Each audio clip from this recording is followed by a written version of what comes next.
베드로후서 2장 1절에서 14절의 말씀으로 경건한 자와 불의한 자라는 제목으로 말씀을 전하도록 하겠습니다. 오늘 베드로후서 2장에 등장하는데 2장에 보게 되면 거짓 선지자들에 대한 표현이 또 등장을 합니다. 사도 요한은 적그리스도라는 표현들을 썼고요. 지금 베드로는 거짓 선지자들이라는 표현을 써요. 이러한 얘기는 과거는 모든 세대에 그 성경을 근간으로, 특히 초대교회 공동체가 있는 이 1세기에는 지금 예수님의 말씀을 로마가 다스리고 있는 시대에 유행하고 있었던 이 그리스 철학을 거기에 덧입혀가지고 새로운 어떤 사람들이 좀 이렇게 흥미를 유발할 만한 그러한 논리들을 만들어내는 사람들이 많았어요. 대표적인 사람들이 이제 영지주의자들인데요. 이들은 항상 이원론적인 이야기들을 합니다. 이원론적인 것. 그래서 이상향과 현재의 삶, 육신과 영. 그래서 영혼은 순수하지만 육신은 부정적인 것으로서 항상 세상을 바라보는데 이원론적인 시각을 갖고 있기 때문에 흑백논리. 그 흑백논리 안에는 어떤 내용도 담겨져 있느냐? 자신들의 논리나 자신들의 의사와 같은 사람은 아군이고 친구가 되는 거고, 그 의견과 다른 사람은 다 뭐가 되는 거예요? 적군이 되는 것이고 나쁜 사람이 되는 거예요. 결국 이러한 이원론의 근간에는 또 뭐가 깔려 있느냐? 여러분들이 한 번씩은 다 들어보셨을 만한 그 그리스 신화와 로마 신화가 있습니다. 우리는 오늘날 그것을 그냥 하나의 책으로 읽고 또 귀로 듣는 어떤 그런 이야기들이지만, 이 당시 사람들은 그들의 삶의 대부분을 이 그리스 신화, 또 그리스 신화를 카피해갖고 로마 제국에서 만들어 놓은 이 로마 신화, 이 신화의 내용에 자신들의 삶이 완전히 이렇게 믹싱이 되어 있는 거예요. 그래서 그 사람들이 신께 드리는 제사, 신 앞에 어떤 신의 음성, 그걸 신탁이라고 그러죠. 신의 어떤 음성을 듣기 위해서 신전을 찾아가고 드리는 그들의 모든 우상숭배의 행위가 오늘날 우리 기독교 관점에서 바라보는 우상숭배의 관점이 아니라 그들은 뭐예요? 그게 자신들의 신앙인 거예요. 신앙. 그래서 그것이 잘못됐다는 생각은 요만큼도 가지지 않을 뿐더러 그들이 섬기고 있는 우상숭배의 형태라는 것이 지금 오늘 베드로가 이야기하고 있는 이 기독교 신앙의 전통에서 놓고 보면 완전히 그거는 음란함의 극치를 달리고 있는 거예요. 음란함의 극치. 초기 광야에서 유리방황 40년 하던 이스라엘 백성들이 가나안에 들어갔었을 때 하나님께서 가장 중요시 여기시면서 경고했던 것이 뭐냐면 가나안 지방에 있었던 우상 숭배하는 그들의 신앙에 물들지 말라는 거였어요. 그것과 마찬가지로 지금 초대교회 공동체의 이 1세기의 삶을 살아가고 있는 이 사람들 역시도 그 당시 그리스를 중심으로 퍼져 있었던 이 신전 문화, 그리스 신화의 신께 예배드리는 문화, 신께 사실은 우상 숭배하는 것이죠. 이 문화를 굳이 유대교를 믿고 있는 유대인들이나 기독교 공동체의 예수를 믿는 사람들에게 그들이 전도를 하지 않아도요, 한 번도 우상 숭배를 하지 않은 사람은 있을지 모르지만 한 번만 우상 숭배를 한 사람은 없다는 얘기예요. 그 얘기는 뭐예요? 그만큼 중독성이 강한 거예요. 그 이유인즉 이 음란함이라는 것은 인간의 본능 중에 하나인 성욕을 직접적으로 터치하는 부분이에요. 즉 신에게 신탁을 받기 위해서 그 신전을 찾아간 사람은 공공연하게 그 신전 안에 들어있는 신녀들, 속칭 제사장 그룹을 제외한 대부분의 여인들은 그 우상숭배 드리러 온 사람들과 함께 동침을 하는 사람들이에요. 음란한 행위를 공공연하게 그들의 이 내실에서 다 행하는 거예요. 그러면서 그 가운데서 얻어지는 카타르시스를 통해 가지고 신이 주는 음성이라고 제사장들은 그것을 교묘하게 찾아온 사람들에게 전달하는 것이죠. 그러면 찾아온 사람들은 그 의미가 맞건 틀리건 간에 그들은 자신들의 본능적인 부분들의 충족이 너무 강렬하기 때문에, 너무 강하기 때문에 그것을 특별히 거부할 의사도 없다는 거예요. 이것이 개개인뿐만 아니라 때로는 하나의 도시, 하나의 나라가 전쟁을 일으킬 때에도 그러한 모습은 등장한다는 것입니다.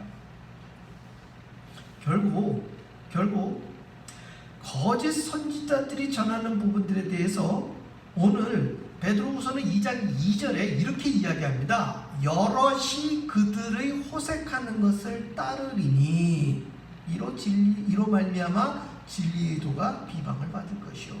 무슨 얘기입니까? 은밀한 가운데 행하는 이런 허색함이 이제는 무리를 지어서 행함으로 여러 사람들이 있다는 얘기예요. 특히나 이 호색하는 무리가 이방 신전을 다니고 있는 사람들 뿐만 아니라 교회 공동체 안에서도 얼마든지 존재할 수 있다는 얘기예요. 사실 지금 미국에 살고 있는 한인분들한테는 그러한 일들이 상대적으로 적지만 한국 사회에서 새해가 되고 설이 다가오게 되어지면 교회 다니는 사람들조차도 공공연하게 토종 비결 보러 가는 사람들이 있었다는 얘기예요.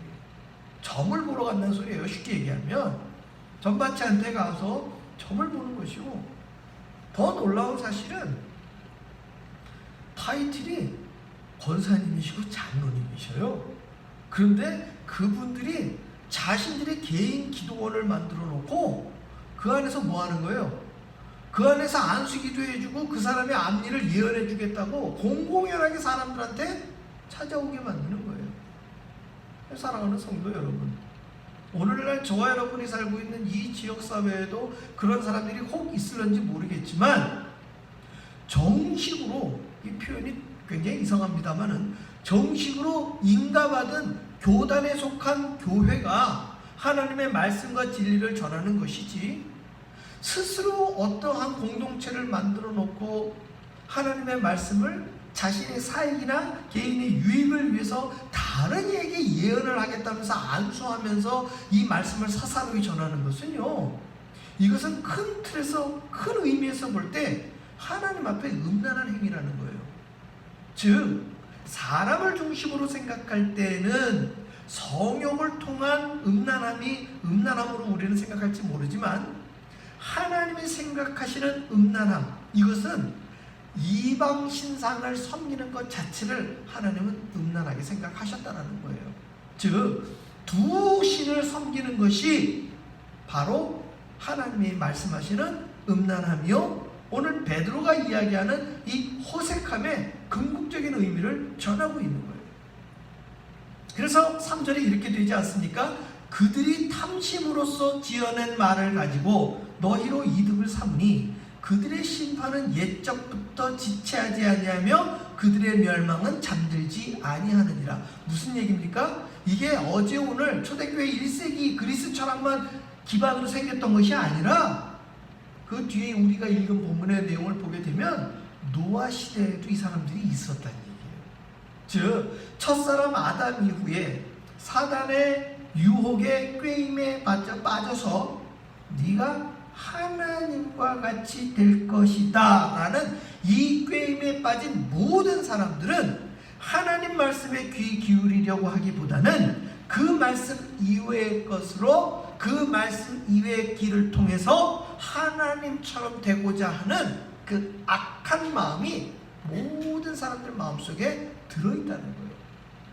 그래서 이것을 이겨내려고 노력하는 사람들이 바로 경건한 자요, 이러한 것을 쫓아가는 사람들이 불의한 자임을 오늘 베드로는 오늘 본문의 글에서 지금 전하고 있다는 소리죠. 여러분, 우리가 이방신들과 하나님을 분명하게 구별할 수 있는 여러 가지 의미들이 있는데요, 가장 첫 번째 되는 것은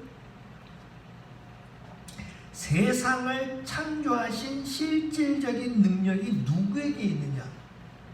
즉, 그 얘기는 바꿔 얘기하면 모든 피조 세계의 생명의 권한이 누구에게 있냐라는 거예요.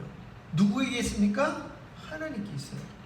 생명이 생명을 낳았기 때문에 하나님은 살아계신 하나님이에요. 그러나 사람들이 만든 나무나 금붙이로 만든 우상들은 그 우상들 자체가 뭐가 없어요? 생명력이 없는 것이기 때문에 또 다른 생명을 낳을 수 없다는 것이죠. 그래서 생명 있음이 굉장히 중요한 이슈임을 우리가 알아야 되고요. 두 번째는 안식입니다. 안식. 우리가 창세기에서도 알고 있지만 하나님께서 천지 창조를 6일 동안 하시고 7번째 날 무엇을 선포하십니까? 안식을 선포하셔요. 그 안식이라는 것은 단순히 사람들이 쉬지 않고 일하니까 일하다가 죽을까봐 안식을 선포한 그런 정도의 안식이 아니에요. 이 안식은 하나님이 쉬셨기 때문에 너희들도 쉬라는 거예요. 다시 한번 말씀드립니다. 하나님이 천지를 창조하시고 안식하셨기 때문에 피조물인 인생들뿐만 아니라 하나님의 모든 피조 세계가 뭐하라는 거예요? 안식하라는 거예요. 우리가 하나 기억해야 될 것은 사바스라고 하는 이 안식이라는 단어가 어원으로 따지면 그것은 성경적인 어원이 아니에요. 이 사바스는 바벨론의 신들에서부터 비롯된 단어예요. 그런데 이방 신들의 안식이라는 건요, 전적인 신의 권리예요. 신들은 자신들이 만들었다고 이야기하는 전설로 통해서 사람들이나 신들이 만들어 놓은 피조세계를 통해서 복종을 요구합니다. 그리고 그 인간들의 노동력과 복종을 통해서 안식은 누가 취하는 거예요? 사바스는 신들만이 취하는 거예요.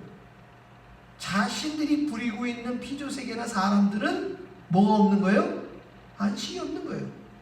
그런데 재미있는 것은요, 이 사바스의 개념이라는 것이 어떤 특정한 날 사람들로 하여금 쉬게 만드는데 그것은 결국 귀신들이 땅에서부터 올라오는 거예요. 대표적인 이 사바스 전통 중에 하나가 미국에 뭘로 남아있느냐? 그게 할로윈이에요. 그게 할로윈. 미국에서는 할로윈 전통이 있는 것처럼 세계 여러 나라 문명에는 다 이러한, 한국 같은 경우는 동지가 그런 날 중에 하나인 거예요. 시기적으로 보나 내용적으로 보나 비슷한 결들이 있어요. 비슷한 결들이 있어요. 동지에도 붉은 팥죽을 먹는 이유는 처용이라는 사람의 얼굴을 붉은색으로 그려놓으면 귀신들이 그 처용의 얼굴이 붙어있는 집에는 들어가서 사람을 해코지 안 한다라는 그 동지의 전설이 있어요. 그래서 우리가 동짓날 먹는 음식이 뭐냐? 붉은색을 띠고 있는 팥죽의 의미가 있는 거예요.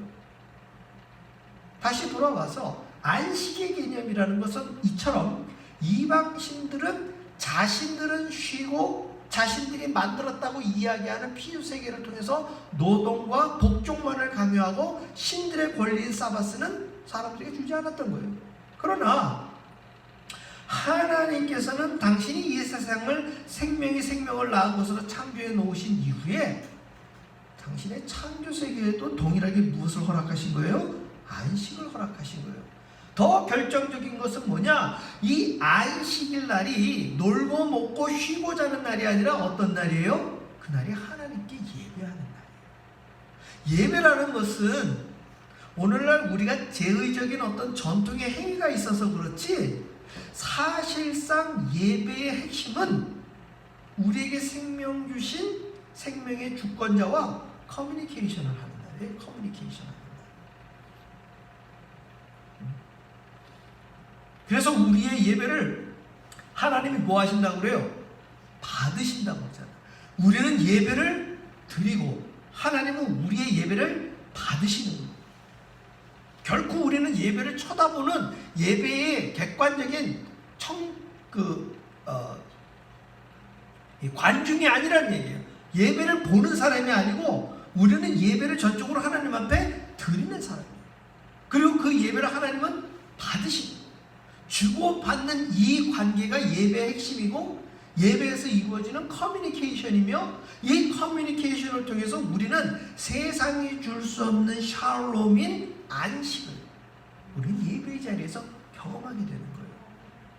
이것이 우리가 이 땅을 살아가는 경건한 자의 삶의 핵심으로 담겨져 있어요. 그런데 이방신들은 이러한 것에 의미가 있는 것이 아니라 음란함이 목적이에요. 음란함. 그런데 이 음란함의 이슈는 누가 만들어냈느냐? 사단이 조종을 해서 사람들이 만들어낸 거예요. 사람들이 만들어낸 거예요. 그리고 결국은 누가 즐겨요? 사람들이 즐기는 거 아니에요. 그것도 전적으로 육체의 쾌락만을 위해서. 식물계를 제외한 동물계 안에서 생존의 번식을 위해서 모두가 교합행위를 합니다. 그런데 유일하게 사람만이 자신의 후사를 낳기 위해서 생존 교합을 하는 것이 아니라 쾌락을 위해서 그 교합행위를 하는 존재예요. 결국 이 교합행위를 즐기는 인간들의 마음속에 무엇이 들어있느냐? 그것이 바로 성욕이고 욕심이 잉태한 즉 죄를 낳고 죄가 장성한 즉 사망에 이른다라는 야고보의 글이 예수님의 동생 야고보의 글에 기록되어 있는 이 내용이 핵심이라는 거예요. 즉 이방신이나 어떤 신전들을 얘기를 했지만 궁극적으로 그것은 누가 만들어낸 것이냐? 사단의 꾀임에 빠진 사람들의 논리요, 사람들 자신들이 믿고자 하는 신을 만들어낸 것이요, 그것은 궁극적으로 우상이며 그것에 따르는 것은 궁극적으로 다 불의한 자가 되는 것이에요. 사랑하는 성도 여러분, 하나님은요 오늘 베드로 사도를 통해서 이 불의한 자들에 대한 이야기를 뭐라고 표현했느냐? 4절로 이렇게 말씀하십니다. 하나님이 범죄한 천사들을 용서하지 아니하시고 지옥에 던져 어두운 구덩이에 두어 심판 때까지 지키게 하셨으며 옛 세상을 용서하지 아니하시고 오직 의를 전파하는 노아와 그 7 식구를 보존하시고 경건하지 아니한 자들의 세상에 홍수를 내리셨으며 소돔과 고모라 성을 멸망하기로 정하여 죄가 되게 하사 후세에 경건하지 아니할 자들에게 본을 삼으셨다고 얘기해요. 이 얘기는 굉장히 무서운 말이에요. 왜냐하면 소돔과 고모라 땅에는 인류 역사에 처음 등장했던 불의 심판이에요. 하나님은 노아에게 무지개를 보여주시며 다시는 이 세상을 물로 심판하지 아니하겠다고 했어요. 그리고서 요한계시록에도 등장한 이 세상의 심판날에는 이 불의 심판이 있을 것을 예언하고 있다는 것이죠. 그것은 단순히 이 세상 사람들에게 두려움이나 공포를 주기 위한 하나님의 엄포성 이야기가 아니라 예수님이 이 땅에 다시 오실 때 실제적으로 나타날 사건이라는 것이죠. 그래서 9절에는 이렇게 이야기합니다. 주께서 경건한 자는 시험에서 건지실 줄 아시고 불의한 자는 형벌 아래에 두어 심판날까지 지키시며. 여러분, 불의한 자를 형벌 아래에 두어서 심판날까지 어떻게 하신대요? 지키신다는 말이 뭐예요? 두고 본다는 얘기예요. 절대로 중간중간에 너 지금 잘못하니까 빨리 돌아와 하면서 리마인드 시키는 게 아니란 얘기예요. 그런데 더 무서운 것은 10절에 나타납니다. 특별히 육체를 따라 더러운 정욕 가운데서 행하며 주관하는 일을 멸시하는 자들에게는 형벌할 줄 아시느니라. 그런데 이들은 당돌하고 자긍하며 떨지 않고 영광 있는 자들을 비방하거니와. 한마디로 얘기하면 하나님의 말씀이나 하나님의 존재를 거의 두려워하지도 않을 뿐더러 아주 스스로 당돌하다는 표현을 쓴 거예요. 우리는 이 땅에서 예수를 믿고 살아갈 때 세상에서 참 당당하게 살아가기가 어려운 부분들이 많아요. 내가 예수 믿는다라는 이유 하나만으로 정말 맞상대하기 싫고 말도 섞기 힘든 사람들은 우리는 어떻게 돼요? 원수를 사랑해야 되니까 우리는 포용해야 돼요. 그럼 우리가 넓은 마음으로 포용하고 사랑하면 세상은 우리를 크게 봅니까? 아니에요. 반대로 굉장히 낮춰보고 예수님에게 그랬던 것처럼 모든 수치와 모욕과 굴욕을 우리에게 서슴없이 내뱉는다는 것이죠. 예수님을 믿고 경건하게 사는 것, 하나님의 말씀대로 경건하게 사는 것, 쉬운 일이 결코 아닙니다. 그럼에도 불구하고 우리가 그러한 삶을 믿고 확신하며 나아갈 수밖에 없는 이유 한 가지는 노아를 구원했던 하나님, 소돔과 고모라 땅을 심판했던 하나님, 그 하나님이 가고오는 모든 세대 가운데서 분명히 살아계신 하나님이요, 오늘 우리의 삶을 주관하시는 하나님이요, 앞으로 다가올 우리의 미래와 함께 하시는 하나님이세요. 알파와 오메가 되시는 하나님이심을 우리가 믿기 때문입니다. 사랑하는 성도 여러분, 이 세상 사람들은 베드로의 표현대로 한다면 12절로 보면 이렇게 이야기합니다. 이 사람들은 본래 잡혀 죽기 위하여 난 이성 없는 짐승 같아서 그 알지 못하는 것을 비방하고 그들의 멸망 가운데서 멸망을 당하며 불의의 값으로 불의를 당하며 낮에 즐기고 노는 것을 기쁘게 여기는 자들이니 점과 흠이라. 너희와 함께 연회할 때 그들의 속임수로 즐기고 놀며 음심이 가득한 눈을 가지고 범죄하기를 그치지 아니하고 굳세지 못한 영혼들을 유혹하며 탐욕에 연단된 마음을 가진 자들이니 궁극적으로 뭐라고 정의 내립니까? 저주의 자식이라. 우리가 발로 딛고 살고 있는 이 세상 가운데는 누가 있다는 얘기예요? 이 저주의 자식들과 우리가 함께 살아가고 있다는 얘기예요. 이거는 너무너무 힘든 일이에요. 우리는 뉴스에서 보고 또 여러 가지 사건들을 볼 때에 여러분, 이 코로나 상황에서 새롭게 등장한 범죄가 있으니 총기 사고예요. 총기 사고. 왜냐하면 코로나 상황으로 인해 갖고 총기가 엄청 많이 팔렸단 말이에요. 그러다 보니까 그걸로 나타나는 사건 사고가 끊이지 않는 거예요. 끊이지 않는 거예요. 혐오하거나 자기에게 위협만 가한다 생각이 들면 총이 없을 때는 말이나 육체를 가지고 싸움을 하는데 총을 갖고 있으니까 어떻게 되는 거예요? 그냥 그걸로 쏘게 되는 거예요. 우리는 굉장히 위험한 오늘의 삶을 우리는 살고 있는 거예요. 우리 성도님들 대부분은 총을 갖고 있지 않으니까 다른 사람도 총이 없겠거니 하고 우리는 사는 거예요. 그러나 총을 가지고 있는 사람들은 자기가 총을 갖고 있기 때문에 다른 사람도 총을 갖고 있다는 생각을 한다는 것이죠. 그러니까 자기 눈에 조금만 의심이 있는 행동을 하게 되면 뭐부터 뽑는 거예요? 총부터 뽑는다라는 거예요. 이것이 우리 가운데 있는 위험한 삶의 현실이죠. 사람의 욕심이라는 건 단순히 성욕만 있는 것이 아닙니다. 내게 있는 것이 남에게, 내게 없는 것이 남에게 있을 때 그것을 갖고자, 그것을 뺏고자 하는 욕심. 여러 가지 힘들고 어려운 상황들, 스트레스를 받고 있는 힘든 상황 가운데서는 단순히 물질뿐만 아니라 내가 정신적으로 힘든 것, 그것만으로도 얼마든지 다른 사람을 공격할 수 있는 아주 민감하고 예민한 부분들이 지금 이 코로나 3, 4개월 상황 가운데 우리 가운데 있다는 소리예요. 이러한 날마다의 삶 속에서 우리는 가까이에 있는 가족이나 친지나 직장에서 만나는 사람들 뿐만 아니라 속칭 불특정 다수를 향하여서도 우리는 경건함을 놓치면 안 돼요. 왜냐하면 우리의 삶 속에 어떤 순간에 누가 어떤 식으로 큰 화를 입게 될는지 우리는 알 수 없기 때문이에요.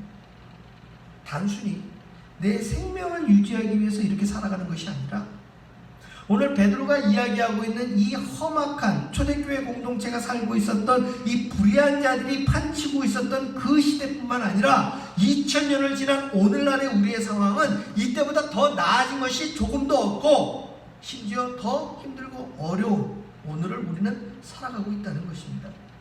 사랑하는 성도 여러분, 이 경건한 자의 삶이라는 것은 나 혼자 성경책 들고 조심조심 산다고 해서 이루어지는 삶이 아니에요. 하나님의 말씀이 이 땅 가운데 선포되기 위해서, 하나님의 말씀이 사람 가운데 실제화되기 위해서 세상은 이 경건한 자들을 기대하고 있으면서 한편으로는 우는 사자와 같이 어떻게 하면 불의한 자리로 끌어내릴까 호시탐탐 노리고 있다는 것입니다. 우리의 삶을 다시금 십자가 앞에서 돌이켜보며 저절로 되지 않는 우리의 경건의 습관과 경건의 일상을 날마다 회복시키시고 주께서 기뻐하시는 하늘의 상급을 누리는 저와 여러분의 삶이 되기 위하여 날마다 정진하시고 최선을 다하시는 저와 여러분의 삶이 되시기를 주의 이름으로 축복합니다. 기도하겠습니다. 할렐루야. 아버지 하나님, 참 힘들고 어려운 시간을 살아갑니다. 누가 뭐라 하는 사람이 없음에도 불구하고 대부분 많은 사람들이 예민해져 있고, 이 코로나 상황이라는 것이 단순히 감기처럼 질환으로만 끝나는 것이 아니라 때때로는 더 큰 위중한 생명을 위협할 수 있는 질병으로도 번질 수 있고, 또 나한 사람으로만 끝나는 것이 아니라 얼마든지 더 많은 사람들, 그것이 나의 가족, 나의 친지, 나의 교회 공동체에 얼마든지 전파할 수 있기 때문에 더욱더 조심스럽고 더욱더 경계심이 드는 오늘을 우리는 살아가고 있습니다. 가정에서도 조심스럽고 직장에서는 더더욱 조심스럽고 마트를 갈 때에도 우리가 이 마스크를 착용하는 것 정말 열심을 내고 세정제나 소독제로 열심히 씻고 닦고 하지만 그럼에도 불구하고 이러한 위생이나 방역에 1도 관심이 없는 사람들과 우리는 더불어 살아가고 있습니다. 법제화한다고 사라지는 것도 아니고 강권적으로 공권력을 투입한다고 해서 없어지는 것도 아니고 이 세상은 날마다 지금 코로나 상황으로 인하여 확진자와 사망자가 더해가고 있는 시간들을 살아가고 있습니다. 더 힘들고 어려운 것은 이 시간의 끝이 어디인지 알 수 없기 때문입니다.